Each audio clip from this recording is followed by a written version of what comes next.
Goldman Sachs recently released a statement that there is a 100% price of a recession. Now, a lot of people are expecting this to be one of the worst recessions in history, if not a Great Depression or a Great Reset. But there are economists who have a more pragmatic, realistic view and think that maybe, just maybe, we will come out of this relatively unscathed. One of my favorite guests, Francis Coppola, joined me today to discuss this and a wide ranging of topics about the economy, Bitcoin, and the crypto market. That's dope.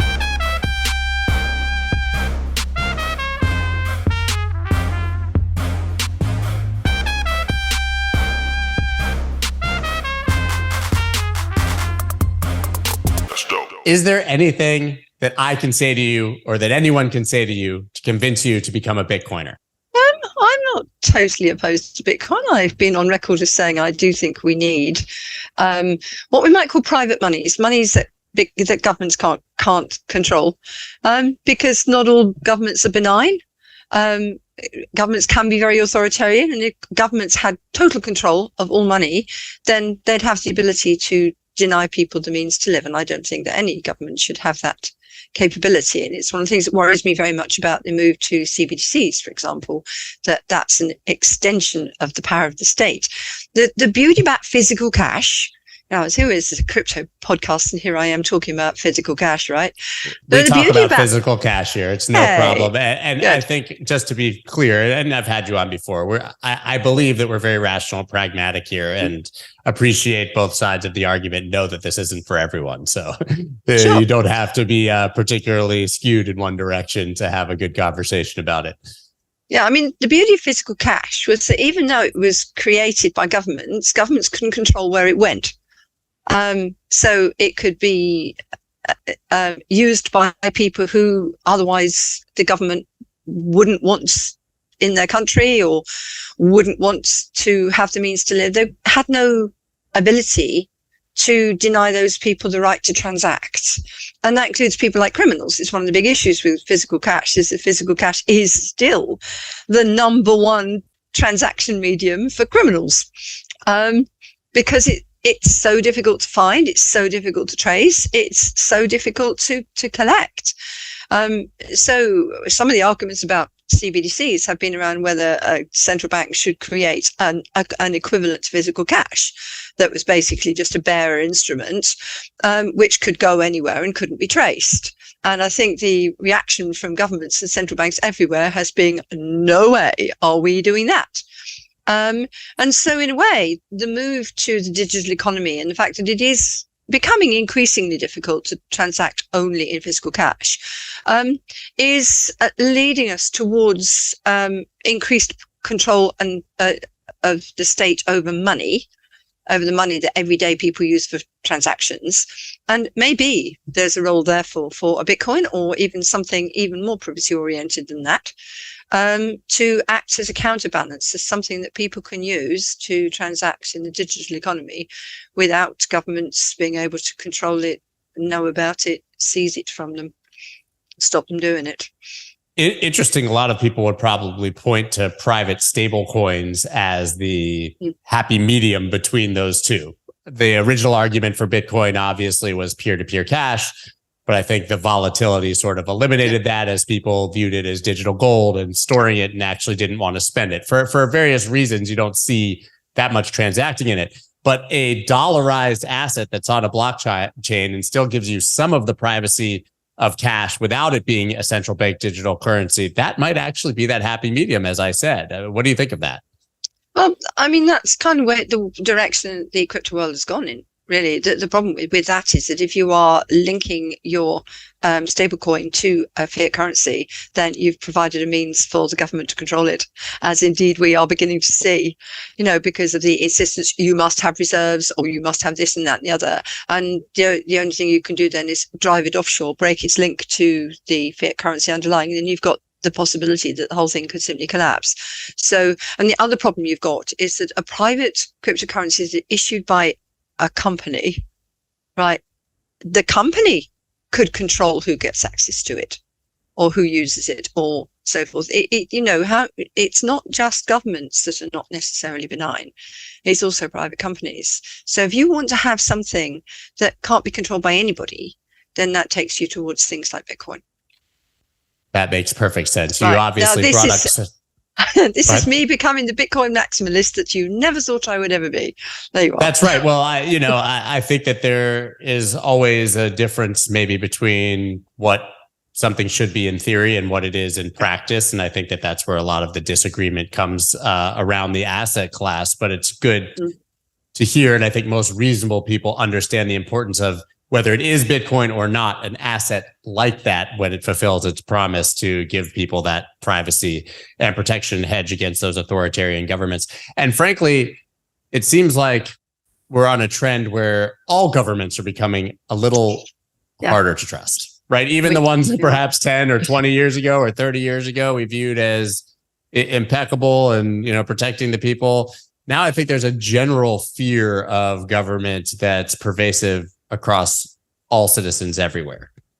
And I think with reason. I mean, we shouldn't forget that we're short-lived creatures. So, 70 years is a quite a long time for a human, but it's a short time in human history. And you don't have to go very far back to find a time when governments of supposedly developed countries, supposedly advanced countries, were extremely authoritarian. I mean, to appalling extents. And we shouldn't forget that. We can go there again.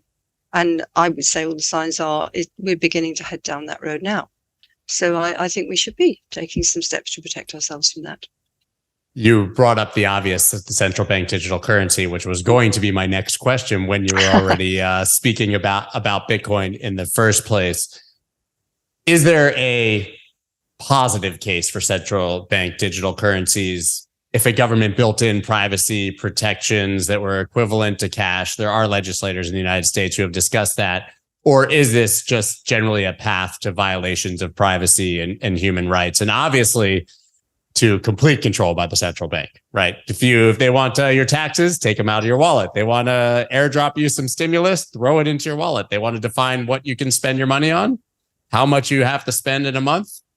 There's a lot of scary things there, but in theory, if structured correctly, it just could be a better version of cash. Yeah, these arguments have actually been around forever.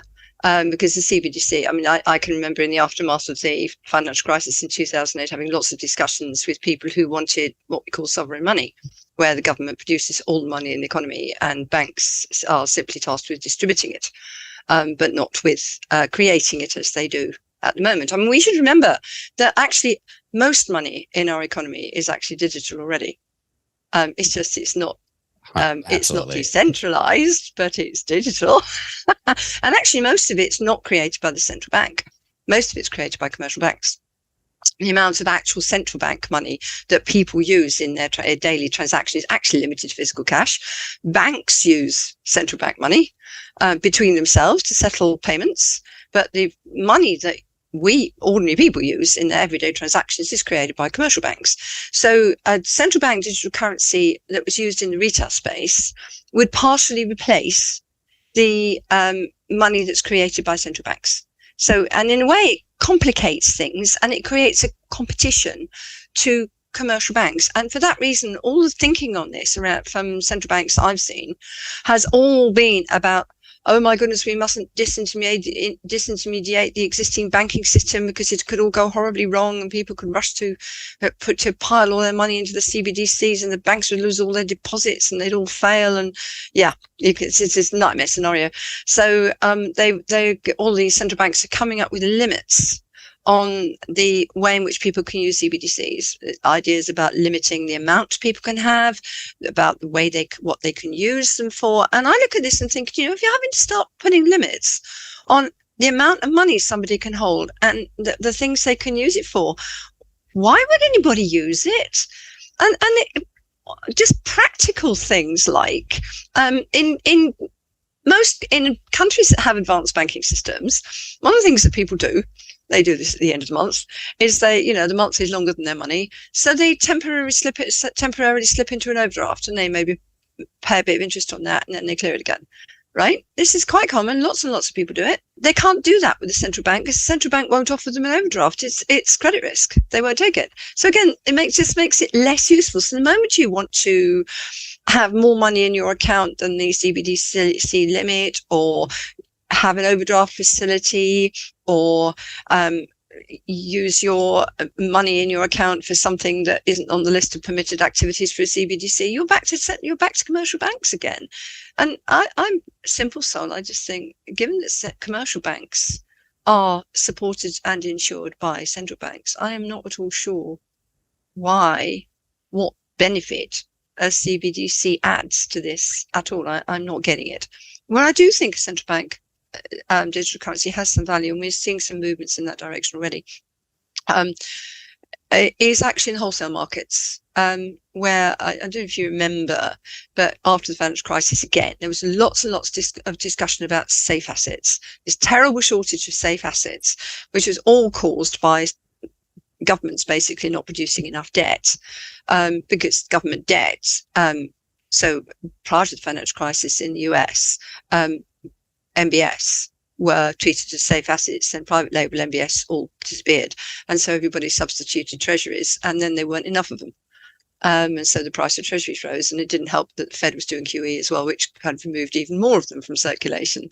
And in Europe, this constant fiscal consolidation that governments were embarked on the whole time, and Germany's famous parsimoniousness, meant that there was a chronic shortage of safe assets there as well.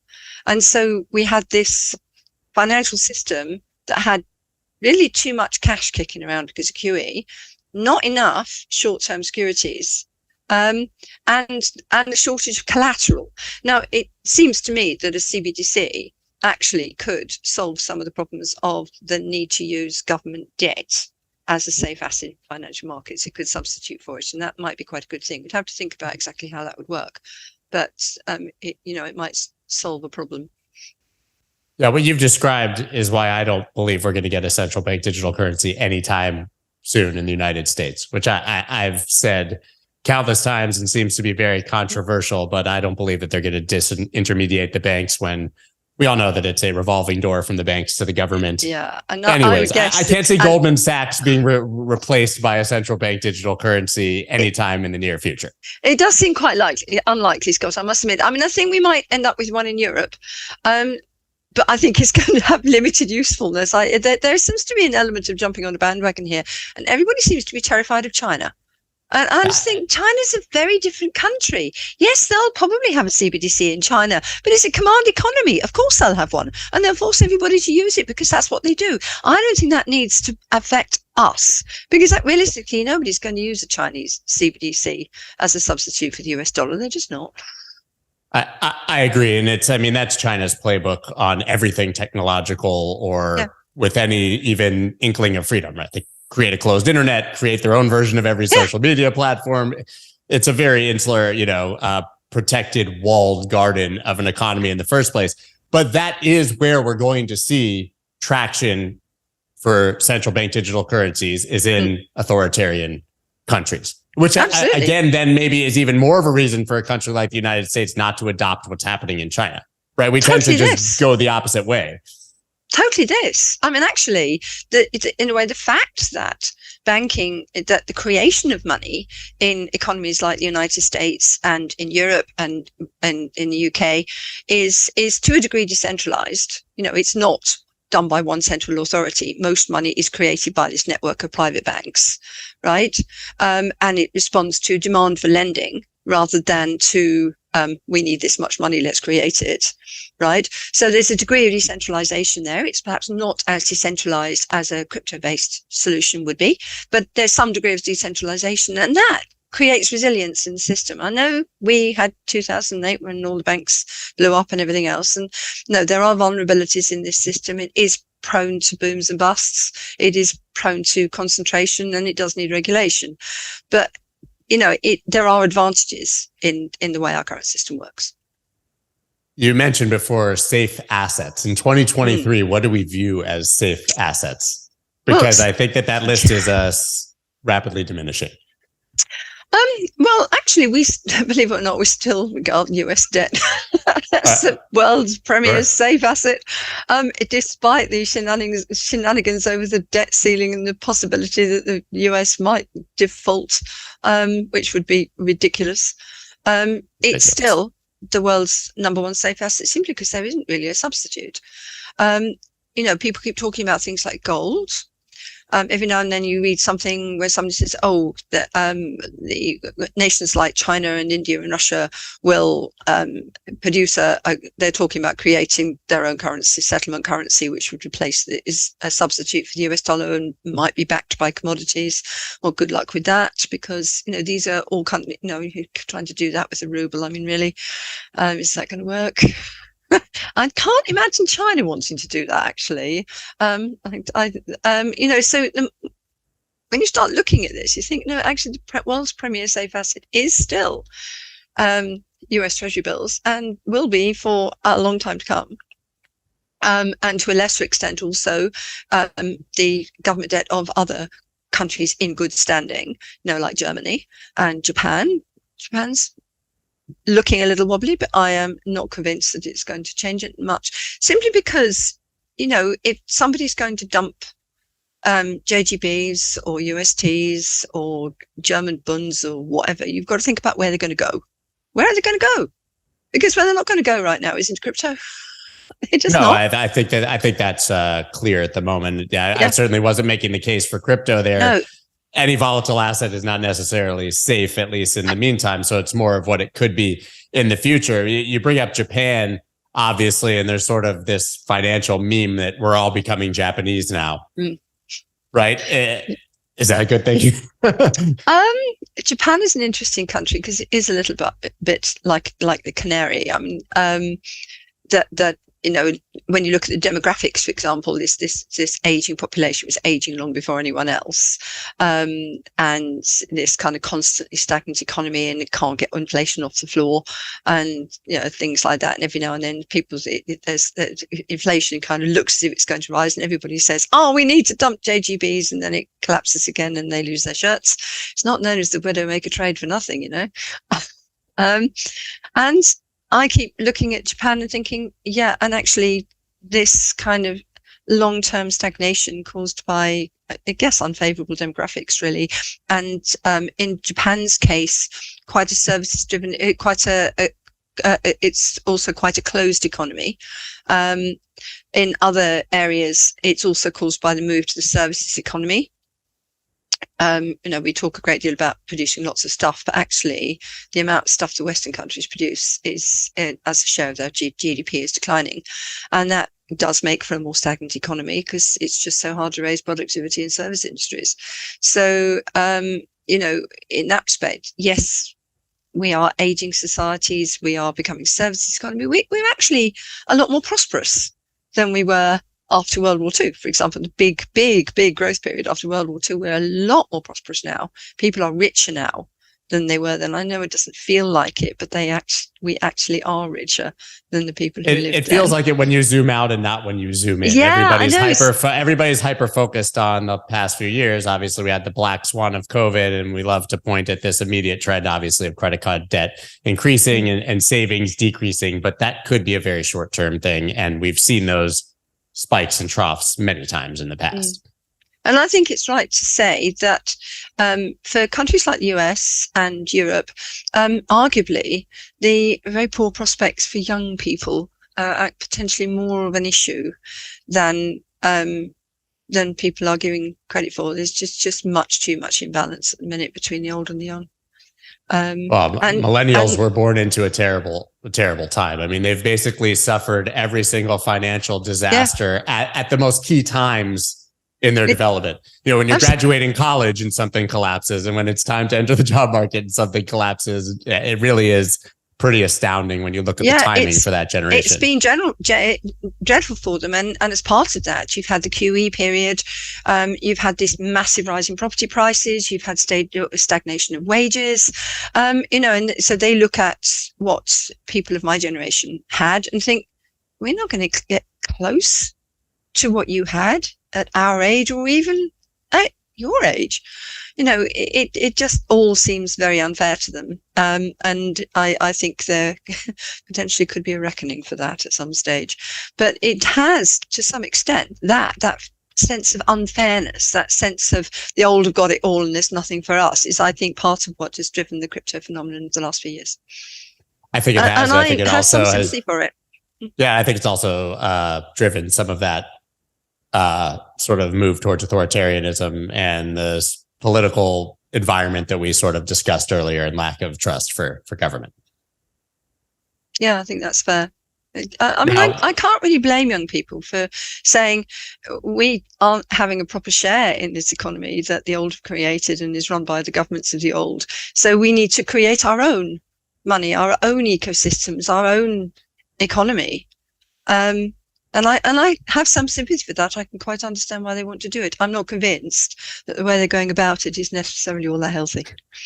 Well, the good news is that there's no draft or world war at the moment. So I guess that we can at least hang our hat on that as younger generations for now. The other point, I guess, about Japan, I think you make a great point about the demographics, but is the way that they have managed to effectively just squash the bond market, treasury market, right? With yield curve controls.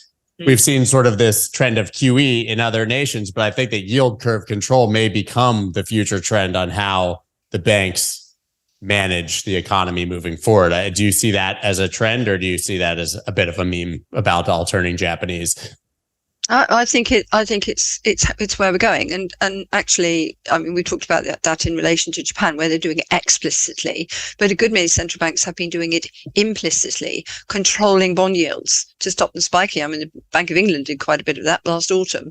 In the case of the Fed, there's a specific reason why I think that yield curve control is what the Fed's going to have to do, because otherwise it's going to lose control of interest rates. And the reason for that, or perhaps more accurately, liquidity control, is what it's going to have to do is lose control of interest rates. And that's actually because of the move from LIBOR to SOFR. So from the interbank rates to the repo market rate as the principal market benchmark rate. Because whereas the interbank markets, where the Fed funds rate operated, was just between the banks. So they were just borrowing and lending reserves, right? Central bank money, lending it to each other, borrowing it from each other. That's all they were doing. Now, almost all of that has now moved into the repo market, which is a much bigger market and full of other participants who don't have access to reserves. So they have to do that. Yeah. So it's not just reserves being lent. And the market participants involved are not banks, or lots of them are not banks. Banks are major providers of liquidity, major market makers in the repo markets. But the whole market is much bigger. And into this comes the Fed saying, right, we're going to use the repo rate as our principal benchmark. Principal policy rate. Well, to do that, Fed's going to have to control it in much the same ways that it has controlled the Fed fund rate in the past. And for me, that means that Fed is going to have to intervene in the repo market, perhaps more than it really should. I am actually quite disturbed by the move to the repo rate, because I just don't think they've thought about the implications of having this the principal benchmark rate, a rate that is not simply an interbank rate. I mean, okay, LIBOR was hugely problematic, rigged and all the rest of it, but it was just banks. Whereas this is a much, much wider market now, and that implies that the Fed has got to intervene directly in a much, much bigger market full of participants that are not banks, and that does imply I guess a degree of Fed control of financial markets that goes beyond what we had in the past, if that makes sense. Yeah. And you mentioned that they might not be considering the implications. Is there a more pessimistic view where they don't see any other option, and increased intervention is really the only path of the future for there not to be a great reset, or, sort of all of these ideas that people have about another depression? Well, I can quite see why they did that. I mean, I have a bit of an issue with the Fed it's kind of before September 2019, really saying that providing liquidity to the repo market isn't our job. It's the job of the banks.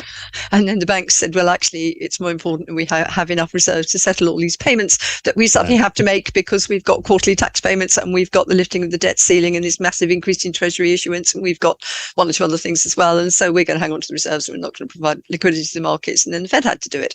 And you can see how this kind of tussle played out, but there's no reason to suppose that wouldn't happen again. I mean, and while you rely on commercial banks to provide liquidity to the market, which is where the principal rate is the policy rate, it all seems a bit weird. The Fed actually needs to kind of see what it's done and think through the implications of how much support is it really reasonable to give to the repo market, and is there another rate that could be used which isn't so wholly dependent upon conditions in the repo market.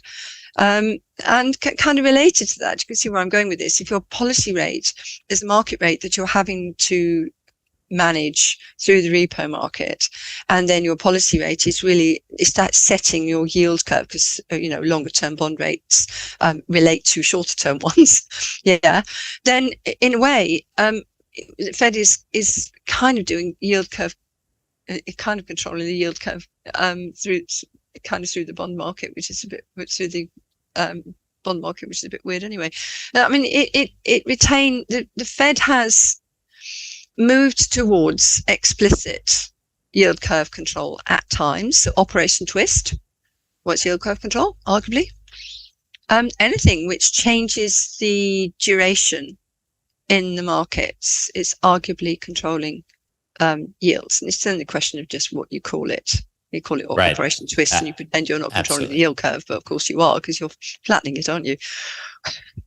I think most people don't understand, so they can call it whatever they want, and it'll go right over most people's heads regardless. But we talked about safe assets, obviously, for governments, U.S. debt being the number one. But we talked about how hard life is for millennials, younger people to survive. What are safe assets for your average person who's just looking to save? Looking to get a bit ahead? I mean, we don't even need to talk about the lack of salaries or the job situation, but what can you put your money in and reliably grow it moving into the future? Of course, there's treasuries, right? I mean, I think that right now, the obvious place is to earn your 4 to 5% on short-term treasuries, but that's not outpacing inflation. No, and neither are insured bank accounts and CDs and things like that. I mean, it's actually very hard to find places to put your money in liquid or safe savings that isn't going to get eroded by inflation. It's kind of a form of financial repression, really, which is kind of, as you say, a little bit unfair to those people who are trying to build up savings, because it's getting eroded. So, I mean, property, if you can get on the ladder, is still a long-term safe investment. I know that we had the crash in 2008, but I mean, it's worth remembering that was the first property crash in the United States for 70 years. Yeah. We have them a little more frequently here in the UK, but even here, we had a major property crash in 1990, and house prices have more than recovered since. They're like 2 or 3 times the amount they were then now. They've really rocketed. And that creates that's good for people who own property. So, and that doesn't just mean people who own their own house. It also means people who own rental properties. And so we're seeing increases. But, if rental properties are mortgaged, then landlords are paying higher interest rates. So we're seeing increases in rentals because of rental costs because of that, which again hits the young. But of course, the higher your house prices are, the more difficult it is for somebody who is young and not on a particularly good wage, because wages have stagnated, haven't they? It's just incredibly difficult, and more difficult for them even to buy property. Because literally exponentially more difficult, because not only are prices going up and wages stagnant, but interest rates as well. Interest rates are double. I mean, a year ago. Yeah, exactly. So your payment has your monthly mortgage payment has practically doubled. If you have a 30-year mortgage, even more, just depending on how long it's amortized over. I mean, that's an impossible situation. It's really hard. I mean, we don't have 30-year mortgages here. Right. And we've had an interesting discussion about whether the short-term fixes we have here are worse or better than the actual floating rates that we also have here. And at the moment, the view seems to be that most people would be better off with the floating rate, because we think that interest rates will come down. And if you are locked into, because in the United States, your 30-year mortgage, you can refinance at a low rate. Sure. But our short-term fixes here, the average is 2 to 5 years. We do have some slightly longer ones, 10 years or 15, but they're expensive. Not many people have them. The common fixes are 2 to 5 years. And you can't refinance at a low rate. You have to wait for your term to expire. So, if you've got a 5-year fix at current interest rates, and interest rates go down, you're going to lose. Interestingly, and this is a little bit of an indicator of where we think interest rates are going. And remember, UK does kind of follow the US. This is relevant to the US as well. HSBC recently offered a 5-year fixed term deal for a mortgage deal in the UK at below the Bank of England's current policy rate. Really? Okay, Yes. so people do believe that rates are coming down. Yes, that's what that's the indication is. HSBC thinks that rates are coming down, which, for the people we're talking about, is potentially a good thing. And in terms of inflation, that's kind of a good thing as well, because it does imply that they think that inflation is going to come down. Interest rates do very much relate to inflation. I mean, policy rates are all about inflation. I remain unconvinced that raising policy rates to deal with an oil price and gas price shock is quite the right thing to do. And a war is quite the right approach, but it's what central banks are doing. And, inflation will come down because eventually inflation does. Right. So doesn't that imply that they've probably overshot already with the tightening cycle? I think they have. Yes, I do. Because it's such a lagging. I mean, you're still waiting for to see what happened from the tightening 6 months ago now. Yep. And you continue to tightening, as we see sort of this pretty dramatic decrease in inflation. I mean, there's some indications it's been sticky, but I think it's coming down. Yeah, all the things I've been looking at suggest that inflation is going to come down, and there is no reason to continue raising rates now. So, and they arguably should have started kind of tapering off the interest rate rises a little while ago. But that is actually consistent with what the Fed has done in the past, by the way. It has always overshot. And so when you actually... In both directions, every time. Yeah, I think every time. I think they have 100% hit rate of overreacting in both directions. Totally. And so when you look at kind of historical charts of inflation versus interest rates and recessions, you kind of see this kind of saw-edged effect where they've overshot. And then there's been a recession, and then they've overshot in the other direction, and it caused a boom. So yes, we could do with maybe something a little more reliable by way of, sort of trying. It's very hard for policymakers because, they're dealing with longer variable lags, famously. It's hard to see what the path of inflation is going to be, hard to see what the path of economic growth is going to be. And therefore quite hard to judge when it's the right time to kind of take your foot off the gas pedal, or it is their one job, though. You think that they could, after time, they could listen to what everybody else seems to see as obvious. And I mean, if you look at it's interesting because the Fed pivot, right? The much desired and hyped Fed pivot.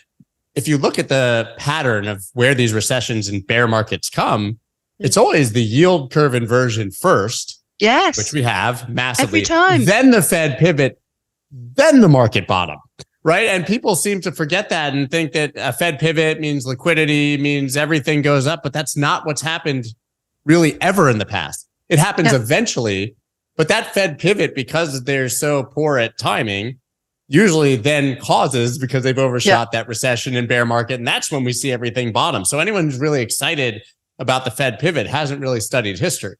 Yeah, exactly. And the way I see this is that yet again the Fed has overshot, and I mean,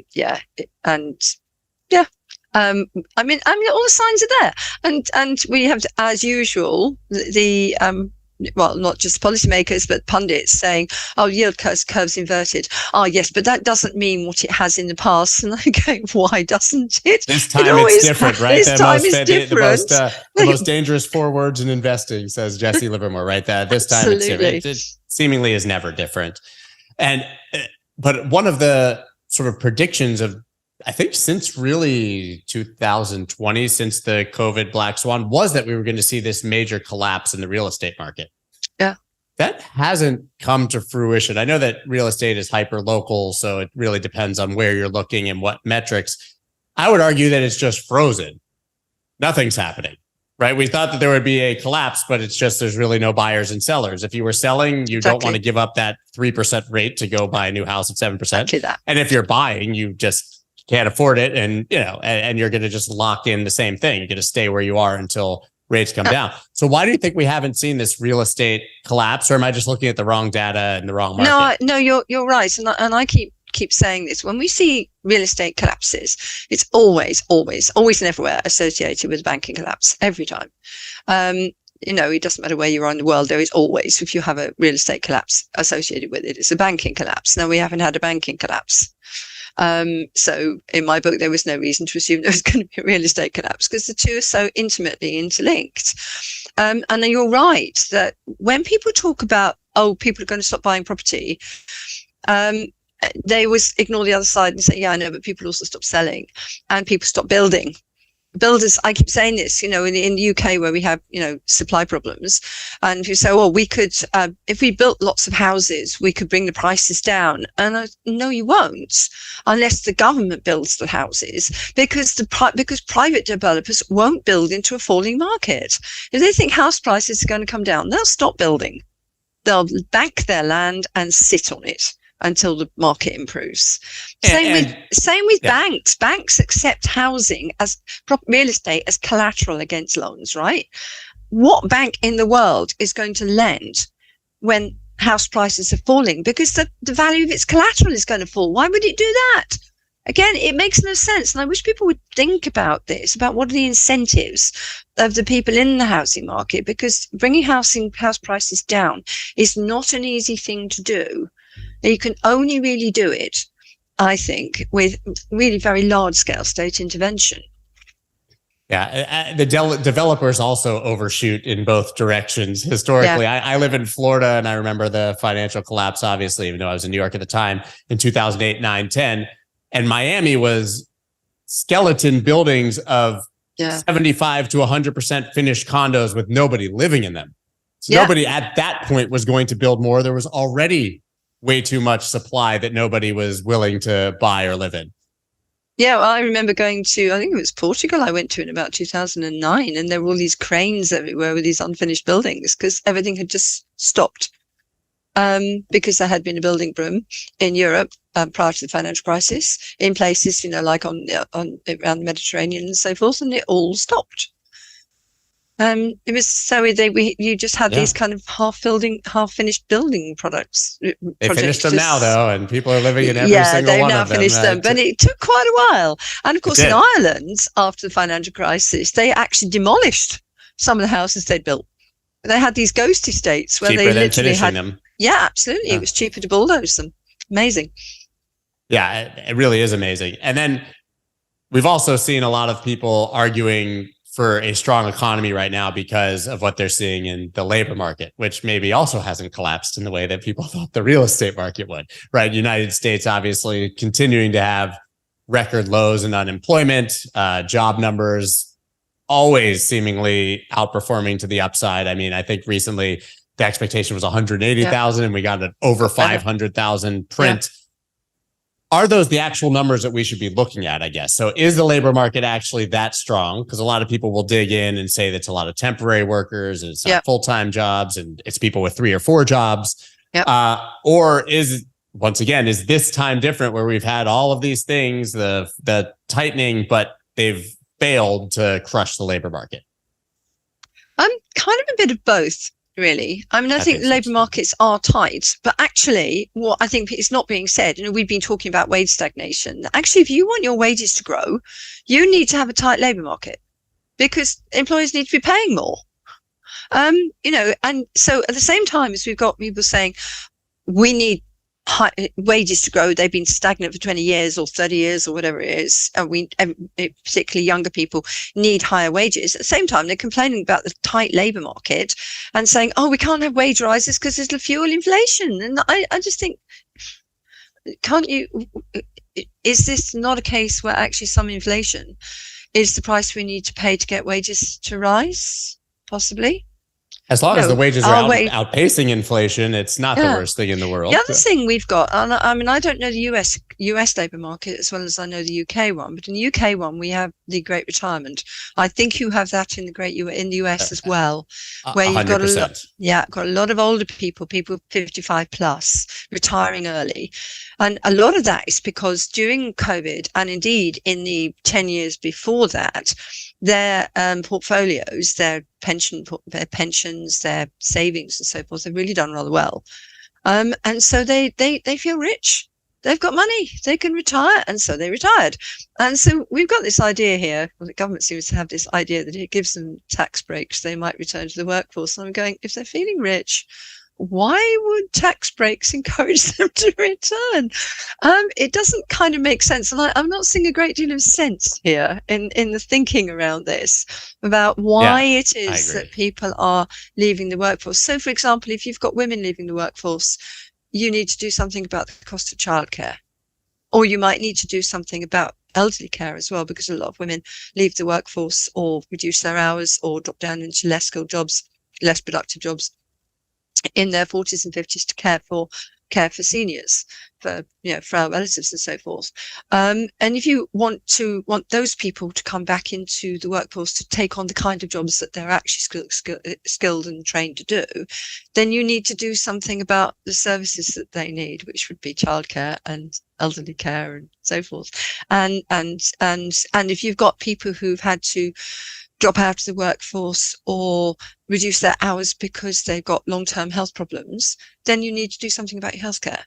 Now, in the US, that might be saying, actually, we need to do something about making it less costly for some people or something. In the US, we have UK, we have capacity issues. We need to do something about that, and it's all these kind of infrastructure kind of issues underneath things that are actually making it difficult for people to stay in the workforce. And if you want to loosen your labour market and increase your workforce and so forth, then you need to help those people to get back to work, and giving them tax breaks kind of doesn't cut it really.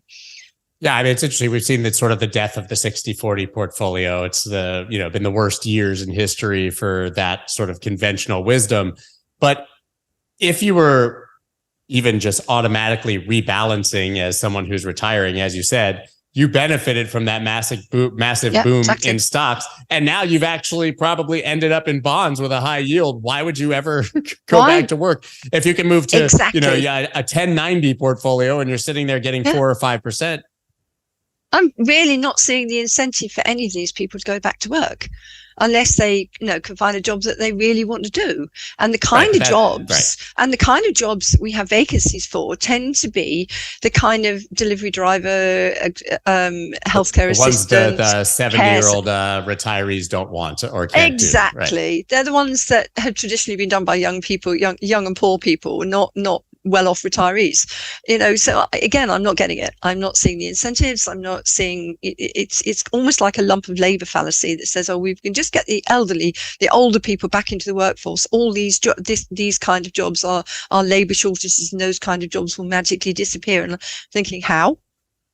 Yeah, I wish that I had it in front of me. There was an article I read either yesterday or 2 days ago that actually pointed to the fact that even though we have this stagnation in wages, obviously, we also did see sort of this huge wave of people leaving their jobs and being in high demand and moving to other jobs. And in those cases, which was a huge part of the workforce over the last few years, people did get massively increased salaries because there was so much competition for good employees. Yeah, totally. We saw a massive increase in the wages paid to haulage drivers, for example, because there was such a shortage of them. But now, here, again, I can't talk about the US so much, but here, one of the problems in the UK is that many of our shortage occupations are actually in the public sector, and the government is determined not to pay higher wages in the public sector. Right. And doesn't seem to quite, it basically doesn't want the labour market to work as a labour market should. I mean, this is just basic supply and demand, basic economics that says, if you have a greater supply of jobs than there are people to fill them with this particular sector, then wages will rise. That it's just pricing. And so you've got a government that's determined to stop the labour market acting as it should. It's weird. Yeah, and they failed. So the question, is, does that mean that we're going to get a bigger recession and eventually see a spike in unemployment and people are going to lose their jobs, knowing that that's what the Fed effectively has stated as their implicit mandate, right? We need to break something before we'll pivot, or are they just wrong? To be honest, I think they're just wrong. But I thought they were just wrong for a while. I mean, the Fed does seem to be determined to continue tightening until unemployment rises.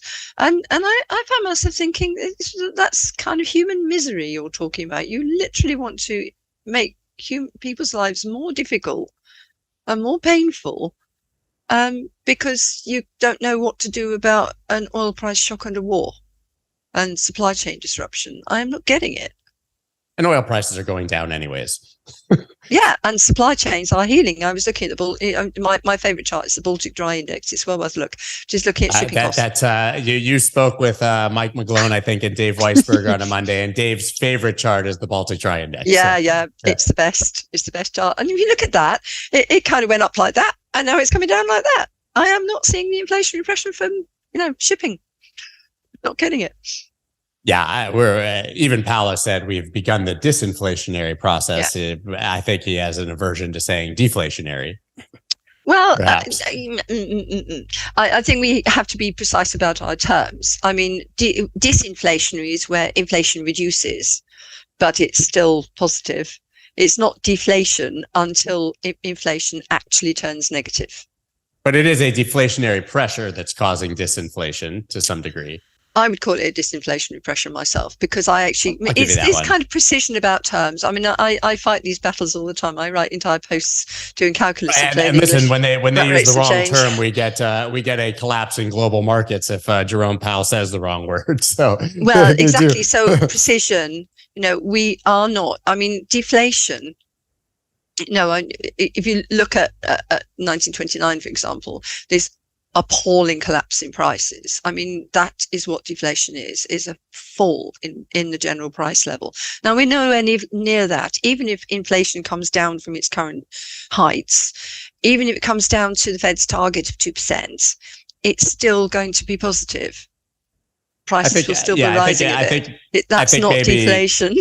Right. I think that we have Mike McGlone, as I talked about, he loves to point out the fact that things like gas, natural gas, are priced the same effectively as they were in the 90s or early 2000s, that we really haven't seen commodity price rises in that degree. So he talks about deflation sort of in that degree. But I agree with you that we're not going to see the price of groceries going down anytime soon. Maybe never, right? Maybe it's a slow in the increase, which is disinflationary, but not a decrease. Well, of course, there is anytime soon. No, there is this sticky price problem, that the Keynesians talk about, whereby prices go up, but they're not so willing to come down. So funny how that works. Yeah. So even when inflation has come down, the price level stays what it was before. Even if your inflation comes down to zero, your prices haven't fallen. They're still, so if they went up before, they then stay at that level.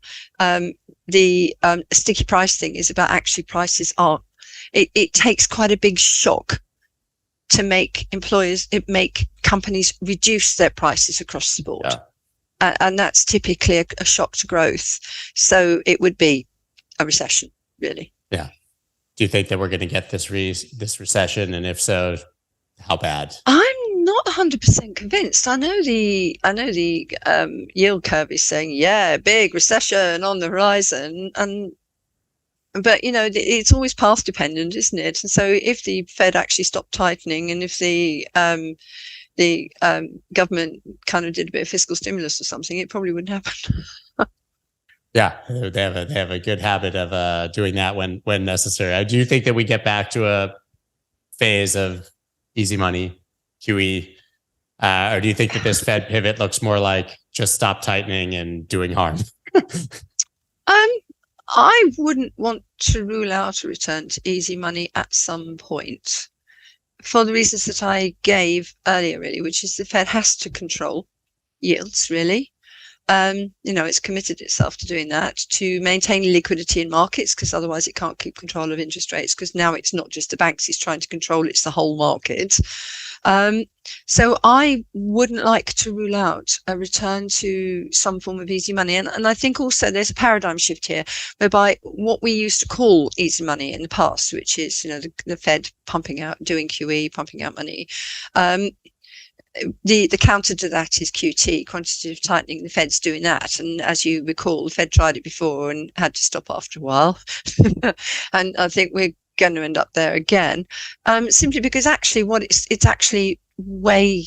ended up is it's more like a pump. It's about like saying we've got to maintain liquidity in the markets. We don't want too much, or we get these ridiculous booms which cause mayhem and silly bubbles in crypto and stuff like that. And we don't want too little, otherwise we get market freezes and bank failures and things like that. So somehow we're trying to find this Goldilocks level of liquidity, and so the Fed's come up responsible money printing. Yes. Yeah, it's absolutely that. And if you think about it, I mean, even the tools the Fed has created, if you look at the standing repo facility and the overnight reverse repo facility, the standing repo facility dishes out reserves and the overnight reverse repo sucks them all back up again. Yeah. It's like I said, it's like a pump. It does work. It does indeed work with a little bit of interest rate malarkey to actually make the pump work in the private sector, because otherwise nobody would do it, would they? Always need a little malarkey. It's the government, after all. I know we're getting up against time, but I do want to ask you one more question. We talked about Bitcoin, of course, at the beginning. Sure. Yeah. And I think there's not much debate that as an asset, there could be a benefit there. But what we saw last year in the crypto industry, I'll say, do you think that there's any redemption, or that it's redeemable? Or do you think that maybe it's about Bitcoin and the industry itself needs a further purge? I do think the industry has more to lose yet. I think there are still too many frauds and scams in there. You only have to look at the amount of stuff being punted on Twitter to see that there's still lots more frauds and scams in there, actually. So I think a further purge is necessary. I am not at all happy with some of the stuff that's going on. So yeah, there's more to come out. But I don't think it's going to be reduced to just Bitcoin. I agree. I think that even as listen, we've learned a lot of hard lessons over the years, even in our most diehard beliefs. And, I certainly have been a huge proponent for the industry, but I can't see the contagion being completely over, and I can't see 9,000 dog coins surviving. So, you seen the end of Dogcoin? Oh, shame. I would love to. I don't think it'll happen, though, unfortunately. I was there. I was there at its birth, when it was Dog eCoin. I was saying dog coins in general. The 9,000 knockoffs of Dogecoin. I think Doge will survive because it's a powerful meme. It's a meme coin, isn't it? I mean, it's the original meme coin. Yeah, that's right. That's utility. Being first and an original. That's high utility. You need it. And that's Bitcoin as well, isn't it? That Bitcoin has this kind of meme character as well, and first mover advantage. Yeah, but also it's also kind of iconic as well. And it has its hardcore of believers who are actual maximalists who still believe it's going to take over the world. And I know I kind of said, hey, maximalist me, but I don't. I do just see that it has some utility. Yeah, I have a pretty strong passion for Bitcoin, but I also don't think it's going to take over the world. And to be quite frank, I don't want to live in the world if it does take over. That's not the world I want to live in. because that has to be such a dystopian, horrid future that I don't want to be there and say, ha, I told you so, I've got Bitcoin. Yeah, well, actually, in a way, the fact that the crypto industry created stablecoins is kind of testament to how extremely illiquid Bitcoin is. If you think about it, that it was just, the whole industry was just desperate for liquidity, and Bitcoin couldn't provide it. I think it's also a testament to the asset that people who are actually in these countries with hyperinflation and massive problems, to what asset they actually want. They wanted dollars. Right, because we can speak as much as we want about how they should buy Bitcoin, hedge against inflation, and we could all argue that to death.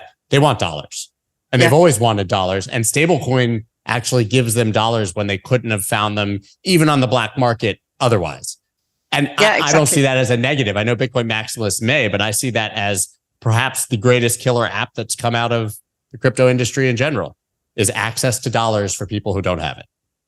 Yeah, I mean, certainly, interestingly, the growth of stablecoins has made US dollar more liquid in places where it kind of enabled the US dollar to reach the parts that it otherwise wouldn't have reached, not least because of the restriction on banking, correspondent banking. Since the financial crisis, the banks are much more risk averse than they were. And so we've seen correspondent banking networks shrinking and shortening, which has actually made it really much more difficult to get dollars to quite a lot of developing countries, even ones that are not affected by sanctions. It's just too risky for the banks. So stable coins are, in that respect, and create a liquidity for those countries that they otherwise would be denied because of the difficulties with the banking system. The problem with that, of course, though, is, with the best in the world, USDC and USDT are not dollars. And if you actually want to spend them, you've got to convert them to actual dollars. And then you're back into the US banking system again, and the restricted correspondent banking and the short chains. And banks don't want to deal with you. And at the moment, we don't have a solution to that, because if anything, the US regulators are moving towards even tighter regulation of banks in relation to crypto. Absolutely. And that can be the topic of our next conversation, because I held you long enough. Thank you so much. I absolutely love your insight, and I like to think that maybe we won't get this recession of doom or Great Depression. So it's nice to hear. Yeah, I'm hopeful that we won't. I mean, if I just think that central banks really do need to think about stopping the interest rate rises. And maybe governments need to be thinking about, certainly mine, it needs to be thinking about distribution issues, I think, about and about the problems that they're storing up for the future if they don't do something about the inability of the young, really, to build up any significant assets. Well, let's hope for the best. Where can everybody follow you and your work after this conversation? Well, you can find me on Twitter at Francis_Coppola. I'm usually fighting with somebody. It's endlessly entertaining. Lots of my followers just follow me to see who I'm fighting with today. And it's not necessarily about finance or crypto. It might be about anything. And you can also find me on my own blog, which is coppolacomment.com, where I do write about finance and crypto and stuff. I read it all, so I hope that everybody else does the same. I'm a huge fan, and it's really always a pleasure to have you. And I can occasionally be found on CoinDesk and on the Financial Times. Awesome. Thank you so much. It has been a pleasure, and we will speak very soon, I'm sure. Indeed, I look forward to it. Take care. That's dope.